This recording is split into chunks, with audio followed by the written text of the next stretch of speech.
आज आपल्या वीरेश्वर मंदिरात जत्रा आहे. नंतर खूप गर्दी होते म्हणून आम्ही 5 वाजताच मंदिरात केळी ठेवायला आलो. मी, काका आणि पप्पा मी तिघेजण मंदिरात केळी ठेवायला आलो. मंदिरात उत्तम काका आणि शेखर दादा बसले होते. त्यांनी छान असे गाराणे घातले. संध्याकाळी लवकरच आल्यामुळे तशी फारशी गर्दी नव्हती. आमचे घर तसे मंदिरापासून लांब नाही, फक्त 2 पावलाचं अंतर. गावचं यंग ब्रिगेड समई पेटवण्यात व्यस्त होते.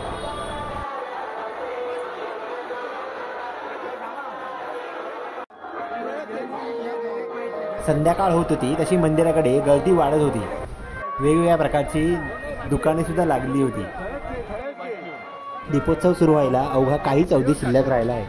त्यासाठी आमचे गावकरी बंधू ही समई तयार करत आहेत. ही गावची युवा फळी इथे फुलांचे डेकोरेशन करण्यात मग्न आहेत. समई आता पूर्णपणे तयार झालेली आहे. चला तुम्हाला वेगवेगळ्या प्रकारचे स्टॉल दाखवतो. हा आहे बांगड्यांचा स्टॉल. हा आहे खेळण्यांचा स्टॉल. इथे अजून एक खेळण्यांचा स्टॉल आहे. बऱ्यापैकी गर्दी होती. इथे अजून एक खाद्यांचा स्टॉल सुद्धा आहे. आमच्या आई साहेबांना पण बांगड्या भरायच्या होत्या, त्यामुळे ते बांगड्यांच्या स्टॉलवर घेऊन आलेलो. एका स्टॉलवर बांगड्या भरते. वेगवेगळ्या प्रकारच्या बांगड्या उपलब्ध आहेत. आता आपण तानवडीच्या खाजा स्टॉलवर आलेलो आहोत. इथे गरमागरम खाजा बनतोय. खाजाचा जो खमंग सुवास होतोय त्यामुळे एकदम तोंडाला पाणी सुटलंय. हे जे गरमागरम खाजं असतं ते तेव्हाच खाण्यात जी मजा असते ना ती अप्रतिम असते. कोकणातल्या जत्रेंचं आणि कोकणातल्या खाज्याचं हे अतूट नातं आहे. आमचं घर हे मंदिराला लागूनच आहे. घराच्या टेरेसवरून जो नजारा मिळतो तो अप्रतिम मिळतो.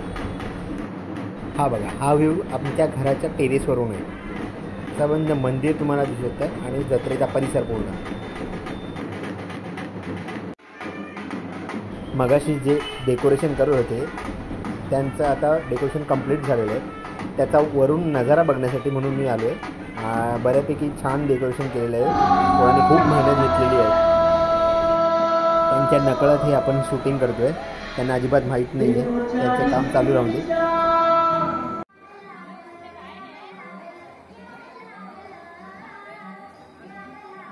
जत्रेच्या दिवशी पंचक्रोशीतून पाहुणे येतात आणि घर जवळ असल्याने आमच्याकडे नेहमीच पाहुण्यांची वर्दळ असते. आपल्या सावंतदादांनी जत्रेत भजीचं दुकान लावलं होतं. आपण त्या भजीबद्दलची प्रतिक्रिया जाणून घेऊया.